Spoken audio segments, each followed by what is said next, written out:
Hey guys, my name's Avery, and today I'm gonna show you my presentation. I feel like I should stand for this. None of my other group members could be here, so thought it'd just be me today. So this is gonna be Group 1 presentation by Avery Brinkman. So our topics today: getting a start on research, the Norton Field Guide to Writing with Readings and Handbook, page 491. Doing research, the Little Seagull Digital. Academic writing, Little Seagull Digital. Synthesizing ideas, the Norton Field Guide to Writing with Readings and Handbook, page 535. Synthesizing ideas, the Little Seagull Digital. And using and navigating the library's research database. Slide 3. Getting started in research, the Norton Field Guide to Writing with Readings and a Handbook, page 491. And I quote, "Come up with a topic and make a guide based off a singular question." Again, your thesis can be a topic, but you need to have a question. You need to know what side you're going for. You need to pick if you're for it, against it. You got to make it a question to start with. If you don't make it a question, it's not going to make sense. Follow up. Find your research. Seems easy enough. You look up your question. It's a lot easier to look up questions to find things for your side. Turn questions into a thesis statement. What's a thesis statement, guys? We've been knowing this since like 4th grade. Find your point, make it a statement. I, blah, blah, blah, think this because blah, blah, blah, right? Get additional research and fill out an outline. Your outline is going to be important. I know it sounds dumb, guys, but you need an outline. Write your draft. Again, nobody wants to read your first draft. It's going to be bad. It's going to be awful. Then revise and edit with new research. Why do you think we need new research? That sounds stupid. But again, if you read your first draft, you'd be like, that's a lot of information for one thing, but not a lot of information for something else. Reread, find new information for your side. Once you start finding things, you'll understand. Then proofread. Once you proofread your final draft, you hit submit. Then you get 100. Next slide. Academic writing, the Little Seagull Digital. Your key elements include evidence that was well thought out. Don't be giving me some fake evidence. It's not funny. It's not cute. Don't do it. Next up, a good thesis. Your thesis is what your whole thing is about. You have to have a strong thesis statement. If your thesis is 4 things, I'm going to be confused with what I'm trying to figure out.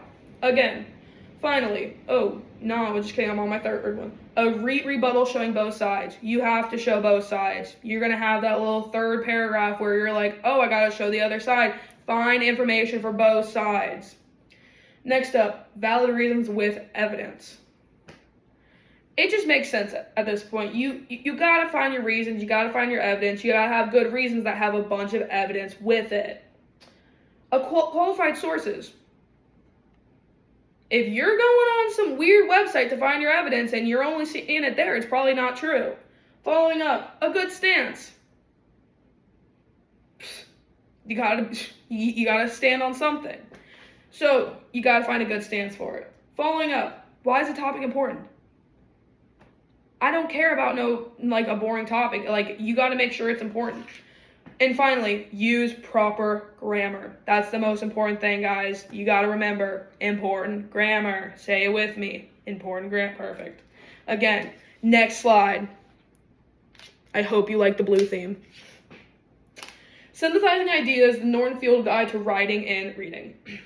Synthesizing ideas is one of the most important parts when it comes to writing, reading, and researching. In these next few slides, we will take a look at what synthesizing is all about. That's a hard word, if you ask me. Next slide. What is synthesizing? Let's find out. When you want to synthesize something, you first want to group similar bits of information together in order to look for possible patterns or themes and possible trends in order to help identify the key points to the passage.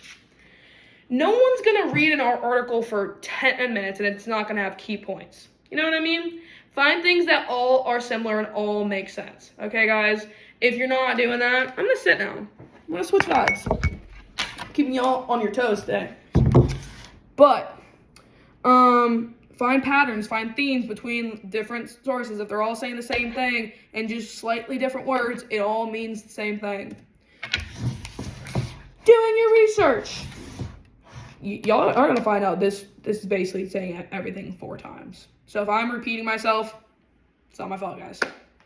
When synthesizing ideas, you need to have an evidence along with strong sources for them. Some of the most important questions to ask yourself in order to find the perfect sources according to the Norton Field Guidebook are as follows. That was a tongue twister. What questions should we be asking? Are there any themes you see in more than one source?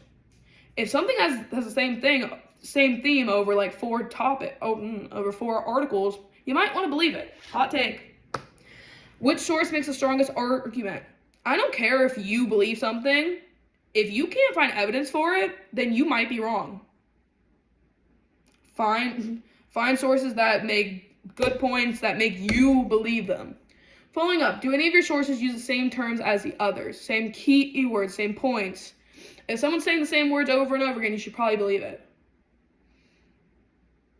Sorry, thought I was going to sneeze. Lastly, which arguments do you agree with and which ones do you disagree with? I don't care if you agree with them or disagree. I don't.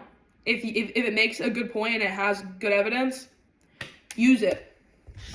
Synthesizing ideas, the Little Seagull Digital. Read for patterns and connections. What does that mean, folks? It's what we've been talking about this whole time. Finding all information and deciding what support can be found.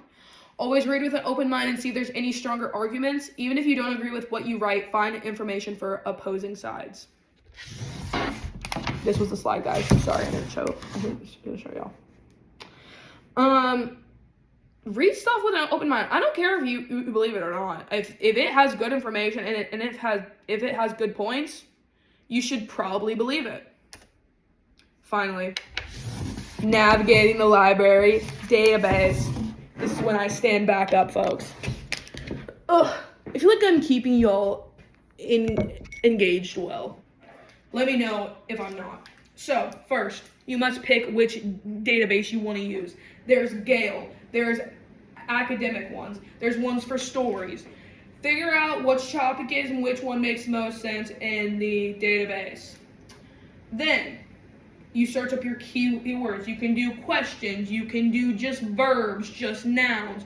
Whatever you want to find, type in either a keyword or type in your whole thing. Type in your question. Type in your thesis statement. Type in the key points to figure out what you need to write about.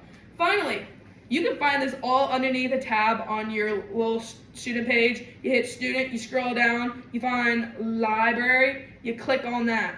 Then you hit databases. And that's where you're going to find out all this information. That is the end of my slideshow, folks. I will put in a copy, I think. I'll let y'all know. But